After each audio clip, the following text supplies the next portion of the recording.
The Guardians. Tadi kita habis bikin konten yang satunya, yang kalian bakal tonton sebelum ini.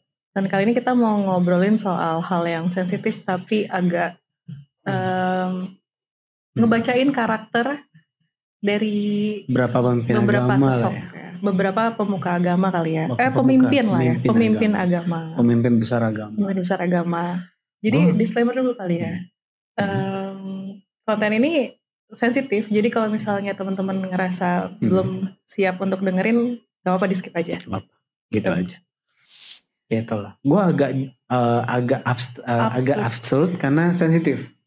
Nanya dulu deh pertamanya. Gimana caranya bisa ngebaca karakter? Maksudnya metodenya apa? Karena kan gak ada fotonya dan gak ada fisiknya gitu kan.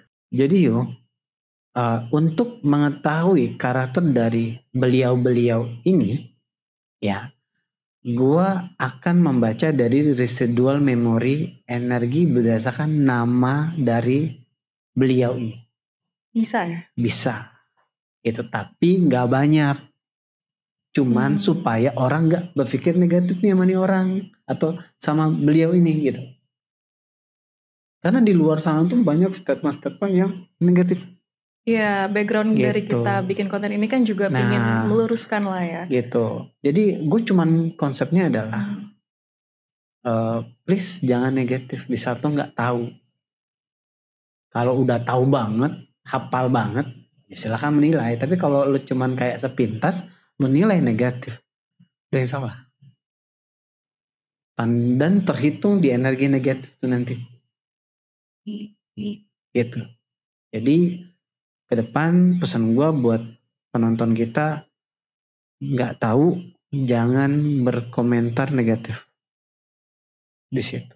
Karena beberapa pemahaman orang luar itu kan negatif semua gitu.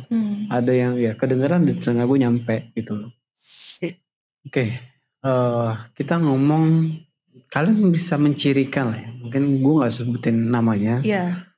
Tapi gue mau ngebahas tentang dua karakter. Dua orang gitu. Ya. Bukan orang sih. Dua pemimpin agama. Jadi kita ngomong yang satu dulu. Ya. Kita ngomongin kepribadiannya ya. Nah, kalau yang ini, dia tuh tipe orang yang memang menonjolkan sifat keimanannya. Iman banget ke Tuhan. Kayak dikit-dikit dia takut ke Tuhan, dikit-dikit dia takut banget ke Tuhan. Takut. Sampai apa-apa tuh dia tuh takut bertindak salah. Bahkan saking dia takut bertindak salah, dia nggak mau melakukan kesalahan. Dia akhirnya demokrasi. Bahkan dalam perang pun kayak gitu, dia demokrasi kadang-kadang. Dia nggak mau kayak mendengarkan orang. Dia lebih kayak menerima pendapat dari umatnya, terus kayak dia demokrasi gitu. Dia menonjolkan karakternya seperti itu. Gitu. Terus orangnya baik banget. Baik tuh peduli, gampang peduli sama orang. Jadi gampang mikirin orang. Gampang mikirin orang banget. Jadi kayak dia tuh orangnya kayak nggak bisa sensitif. Ya dia sensitif. Dia sensitif secara hatinya tuh gampang tersentuh dengan sesuatu tuh, makanya semuanya dipikirin. Semuanya dipikirin. Nah, sebenarnya dia banyak proses belajarnya. Beliau ini banyak belajar ente. Beliau ini banyak belajar, tapi nggak ada di kitab suci. Banyak banget belajar diplomasi, cara dia diplomat, sebagai diplomatik ya. Belajar tentang militer, belajar tentang banyaknya dia belajar. Tapi orang nggak tahu kan kalau dia belajar. Dia belajar. Maksudnya belajar sebelum mendapatkan wahyu atau memang sebelum? Oh, jadi sebelum mendapat wahyu tersebut, beliau ini sering banyak belajar gitu. Banyak belajar. Walaupun dia bukan dari keluarga terpandang, dia biasa aja gitu. Nah, terus beliau ini sangat selalu memberikan solusi-solusi dari setiap masalah-masalah. Dia memang bijaksana. Itu gue akuin. Dia sangat bijaksana. Contohnya gimana? Dia tuh bukan melihat dari masalahnya dibesar-besarkan enggak. Dia selalu memikir solusinya gimana. Solusi ini gimana? Ada masalah ini gimana? Gitu. Makanya di kitab sucinya itu banyak selalu dari segi solusi, aturan-aturan. Pokoknya di situ aturan-aturan yang menjunjung tinggi keimanan tadi. Maksudnya berarti aturan-aturan tersebut dia yang menjunjung, yang mengarah, yang berpedoman pada keimanannya dia ke Tuhan. Gitu lah. Dan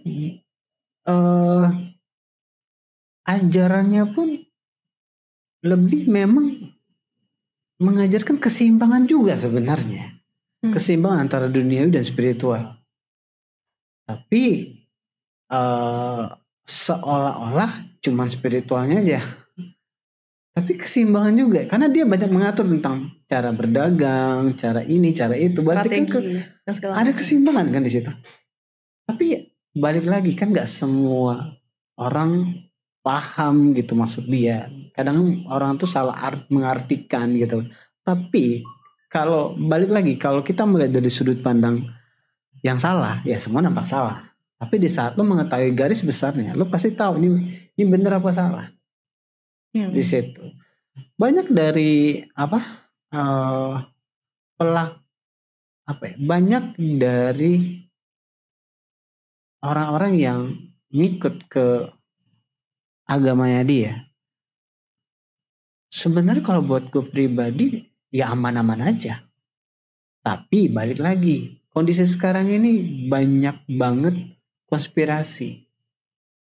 Bahkan di kitab suci, di beberapa kitab suci aja udah ada konspirasinya. Tapi kita gak sadar karena kita gak tahu. Jadi makanya gue bilang, kritis. Setiap ayat lo baca, lo pahami bener gak? Gitu. Lo boleh beriman, boleh banget. Tapi yang Tuhan mau pasti lo pelajari. Tetap kita percaya tapi pelajarin dulu maksudnya apa, karena takutnya banyak orang yang salah arti. Jadi maksud gue tuh tetap kritis dan pelajari. Iman boleh, iman ke Tuhan boleh ya, boleh banget, harus malah. Jadi intinya beliau ini selalu melihat dari sudut pandang solusinya apa gitu. Kalau masalah ini solusinya apa. Nah, kepribadian seperti itu. Dia tuh orangnya nggak egois. Sorry kadang-kadang kebawa dia atau orang gitu.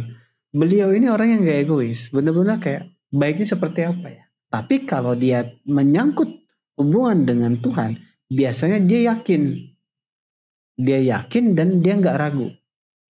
Tapi kalau sesuatu yang dia kayak butuh demokrasi, maka dia akan demokrasi. Dia nggak akan memaksakan egonya. Itu yang gue tahu dari tokoh ini, atau dari beliau ini. Gitu. Jadi itu dia tuh selalu melihat dari sisi solusi dengan cara bijaksana. Oke. Itu yang gue tangkep. Mungkin next ada konten lebih lanjut lagi, sedikit aja. Gue cuman pengen kalian ini ya lebih ke berpikir positif gitu loh. Karena kan pasti banyak dogma-dogma negatif ya. Ini kita mau bahas sekarang atau selibet aja atau selibet aja. Intinya dogma-dogma yang mengandung perperangan. Fix lo masuk the monster gitu. Nah kan dogma yang selama ini sering didengar kan beliau ini memang katanya pemimpin agama tapi kok mengedepankan peperangan gitu. Nah mungkin kondisinya kan di saat itu kita nggak tahu kayak apa kan. Nah, mungkin kakak mau nambahin kali dari situ. Oke, balik lagi ya. Saat itu kan unsurnya itu kan adalah situasi nggak kondusif saat itu. Kalau sekarang kan kondusif. Kalau dulu itu kan nggak kondusif. Intinya di saat kita diam pasti kita diperangi. Iya kan? Nah kondisi setahu gue pribadi di waktu dia hidup ya. Waktu beliau hidup. dia lebih condong mempertahankan diri, mempertahankan imannya, agamanya, dan umatnya. Selebihnya pemahaman umatnya yang salah. Oke, kitab suci emang nggak salah. Umatnya yang menerjemahkan itu salah. Mereka mentranslate sesuatu yang pakai ego mereka, sesuatu yang memaksakan. Kacamatanya mereka. Nah, padahal beliau ini selalu ngajarin solusinya. Solusinya, bijaknya, baiknya seperti apa. Di situ. Karena kita nggak bisa nyamain kondisi sekarang sama dulu. Dulu kacau banget pasti. Iya, belum ada adab juga. Pasti udah nggak ada harga diri. Gitu. Iya. Terus kita menyamakan dulu sama sekarang itu beda. Gitu. Nah ini yang pertama. Ya untuk yang karakter yang beliau yang kedua. Oh ini cuma sebatas ini aja ya? Mungkin lebih dalam nanti ya? Nanti gitu. Kalau kalian suka, setuju, ya nanti gue pikirkan lagi lah tetap. Karena sensitif ya? Sensitif, gue kayak deg-degan gitu loh. Yang kedua. Sambil megang batu? Enggak ya? Yang kedua itu beliau ini tipenya itu memang pengkasih banget, pemberi kasih. Dikit-dikit yang memang, gitu kayak pakai kasih sayang. Saking besar kasih sayangnya itu sampai kita terasa. Makanya kadang eksistensi dia suka muncul di mimpi orang, terus di momen-momen orang sedih atau ya itu karena dia memang memberikan kasih. Gitu. Beliau ini orangnya memang intinya kayak tipe orang yang selalu mengambil sudut pandang tuh dari kasih. Gitu. Kasihnya dia. Gimana tuh maksudnya? Nah, kasihnya dia itu ya unsur kayak misalkan contoh ada momen ini gue baca dari residual memory ya. Jadi momen ada salah satu muridnya dia yang ngomong udah kita perang aja, kita ini aja. Dia nggak mau. Dia nggak mau. Dia nggak mau ada anarki. Nggak mau. Dia tuh kayak dia tuh mikirin ini banget, orang-orang banget. Seperti apa? Jadi kayak ya dia mikirin lah. Ada lagi nggak yang mau ditambah? Intinya polanya kayak gitu dari segi karakternya. Gitu. Gitu kayak dia tuh kayak ya itu harus berbuat baik, kasih segala macam. Jadi satu sisi menonjolkan kasih, satu sisi menonjolkan iman. Dan dua-duanya benar buat gue. Gak ada masalah di sini.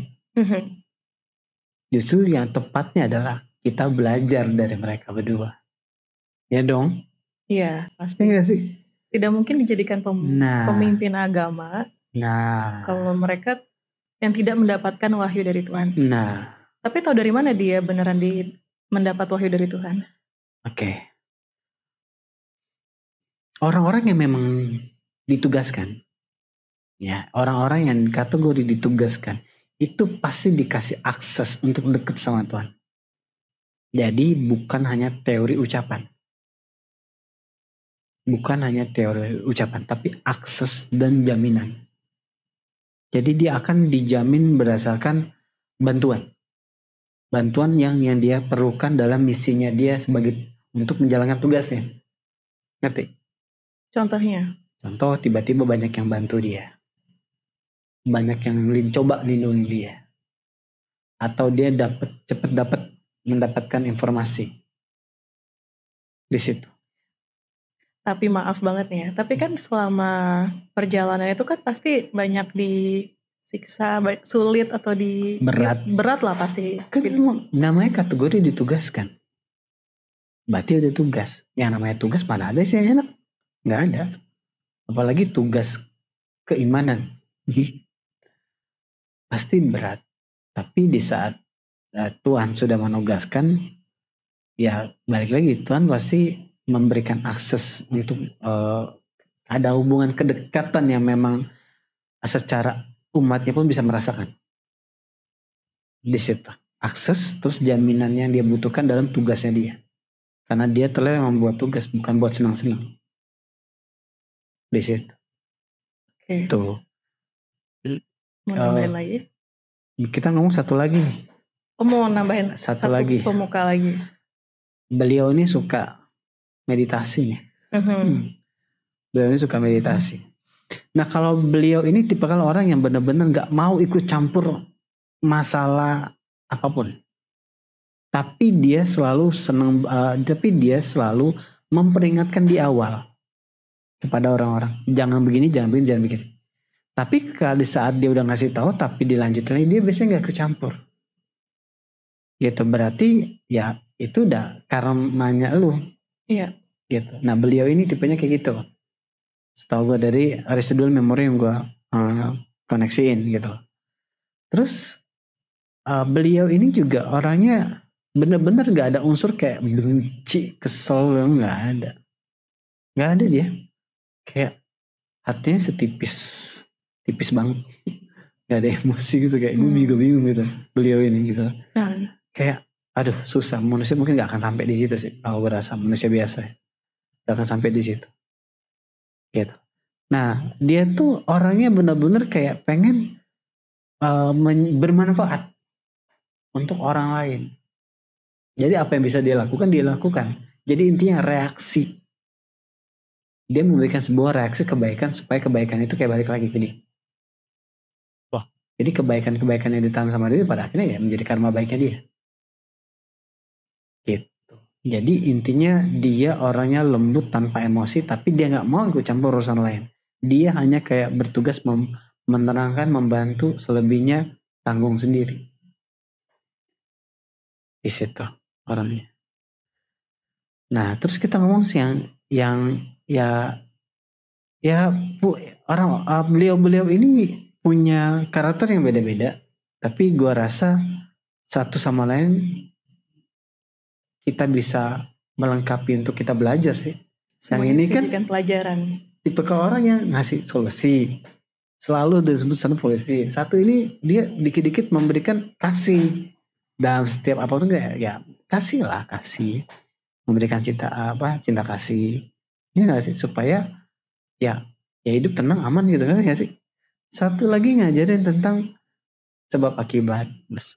Lengkap dong kalau kita pelajari. Ya gak sih? Beliau-beliau ini yang bodohnya orang selalu menghujat satu sama lain. Gitu. Ingat perang terakhir kita tuh perang agama. Ini bisa jadi besar atau jadi kecil tergantung kita nih. Pemahaman kita di hati. Ini gak akan terjadi di saat kita lebih ke netral dan ambil sudut pandang yang mengedukasi kita. Tapi kalau lo cari masalah, cari kekurangan semua, tapi pasti tampak aja kurang semuanya di situ. Jadi please jadiin konten ini buat kalian makin sayang, makin rindu, makin dengerin ajarannya dia gitu. Pokoknya deh sih.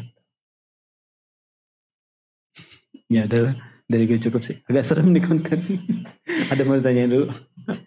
Tapi pasti dari karakter tiga beliau ini punya kondisi yang beda-beda dan bisa kita implementasiin mungkin sesuai dengan kondisi kita. Bener banget. Jadi jangan malah saling menghujat atau malah mencari kesalahan gitu. Untuk apa sih? Dan dapat apa juga? Gak ada.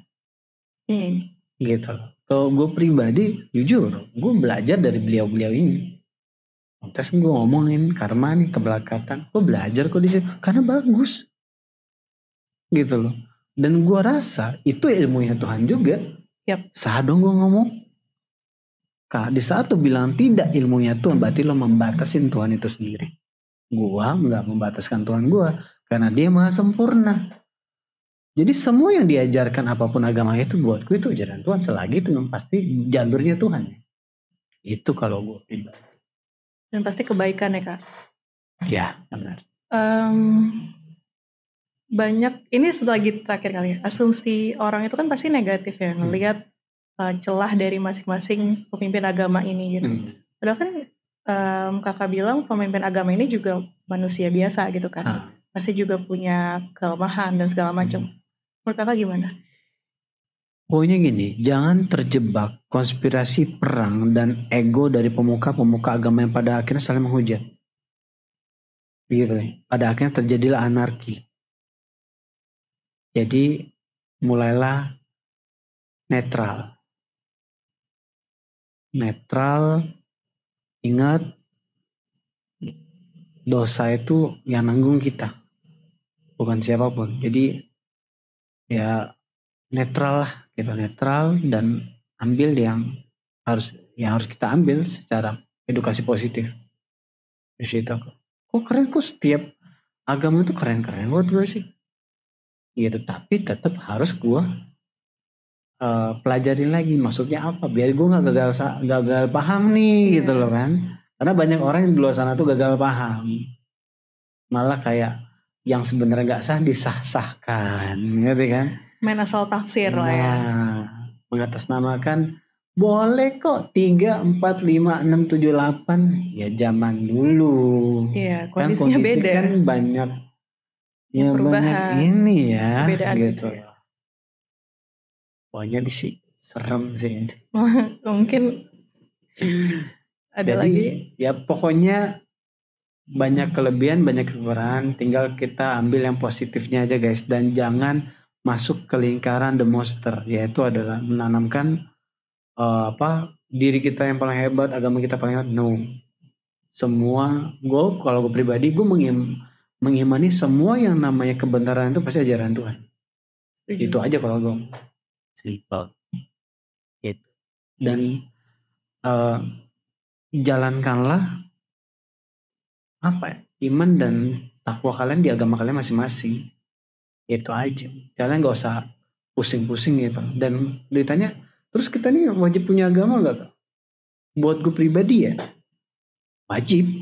Kenapa? Kalau lu gak punya agama, andai kata nih ya di dunia ini gak ada agama, terus tiba-tiba ada ajaran satanik, karena lu gak tahu tentang agama, ya pasti lu ke situ. Iya, gak punya basic kan. Gak punya basic, ya gak sih? Gak punya basic, dan itu bahaya banget. Gitu. Jadi kalau lo tanya butuh agama, butuh banget. Terus agama tuh gimana kak? Ya agama tuh prosedur, cara lo melayani Tuhan gimana? Setiap orang kan punya prosedur masing-masing. Ya lo tinggal pilih nyaman lo di mana, ya udah jalani. Gitu. Tapi gue tekankan ya, agama nggak menjamin surga. Tuhan yang menjamin. Di situ. Gue tegasin gitu. Dia memang ya dia agama tidak menjamin. Berarti itu salah ya? Statement seperti itu. Ya, lo mau beragama tapi lo jahat sama orang, kita janjian aja ketemu di akhirat, lo di mana tempatnya? Gue mau nontonin orang-orang itu yang berstatement bahwa agama ini bener kok, gue pasti dijamin. Kita janjian di sana suatu hari nanti. Kalau gue yakin dengan statement gue, yang jamin surga itu Tuhan gue. Tuhan ya, kita ngomong Tuhan. Bukan agama. Gitu. Jadi tergantung ya apa yang lo lakuin gitu. Tapi tetap setiap yang di kitab suci lo harus pelajari. Jangan lo baca langsung lo resapi, salah. Pelajari. Oke? Jangan lo telan aja gitu. Salah. Itu sih. Jadi kalau ditanya butuh agama, butuh banget. Gue gak akan jadi kayak gini kalau gak ada agama. Gitu, gue gak akan ngerti flat hati kalau gue gak belajar agama. Di situ. Cara gue ngelawan astral dari mana kalau nggak dari agama itu? Salah satu pencarian metode melawan astral itu dari kitab suci. Oh ya? Iya. Emang dari mana lagi? Dari kitab suci. Gitu. Karena gue pelajarin. Nah, kalian aja nggak sadar bahwa asik tau. Beda kitab suci itu asik. Asik untuk mengedukasi kita secara positif. Jadi ini harus dipelajari secara pribadi masing-masing orang. Nggak boleh kayak kalian harus diawasi, nonsen lah. Ada yang statement kayak gitu. Kalian tuh harus diawasi mau belajarin kitab suci. Iya, katanya takut termanipulasi atau takut terlalu masuk jadi tersesat gitu kan. Justru orang rata-rata termanipulasi, tercuci gara-gara ada orang pendampingnya, ya gak sih? Karena brainwash, iya benar ya juga. dong. Orang bunuh diri ngebom tuh gara-gara apa? Di brainwash, gak sih? Coba kita pikirin. Jatuhnya malah doktrin ya. Nah iya kan. Nah tapi di saat kita juga mempelajari, kita belajar, terus kita cari referensi sana sini, kita kan pasti menemukan, oh ini nih maksud dari arti ayat ini, gitu. Di situ. Dan gue tegasin, gue bukan pemuka agama nih ya. Gue peneliti aja udah, gue mentok sampai di situ. Gitu. Terus jangan lihat gue punya dosa atau enggak, gue punya dosa. Kayak gue bukan orang suci, bukan. Gue hanya peneliti. Nah hasil penelitian ini kita sharing. Positif buat gue, positif buat kalian, positif buat semua yang di sini. Udah itu aja, gitu. Dan jangan sama-samakan gue. Kadang-kadang komentar yang please jangan tinggi-tinggiin gue juga. Gue biasa aja, gitu loh. Intinya kalau tanya, kadang punya dosa nggak? Punya dosa gue. Nanti aku tulis ya. Poinnya di situ. Gitu. Semoga hasil sharing gue ke kalian ya bisa buat kalian belajar lah. Itu sih. Iya pasti konten kali ini kan dari pemimpin agama yang berbeda-beda ya beliau ini ya. Kita saling toleransi lah. Gak ada yang lebih benar atau gak ada yang lebih salah. Tapi semua nilai kebaikannya bisa kita serap gitu ya. Gitu. Oke, kalau gitu. Udah deh, serem Kak. Oke. Semoga kalian suka ya. Bye.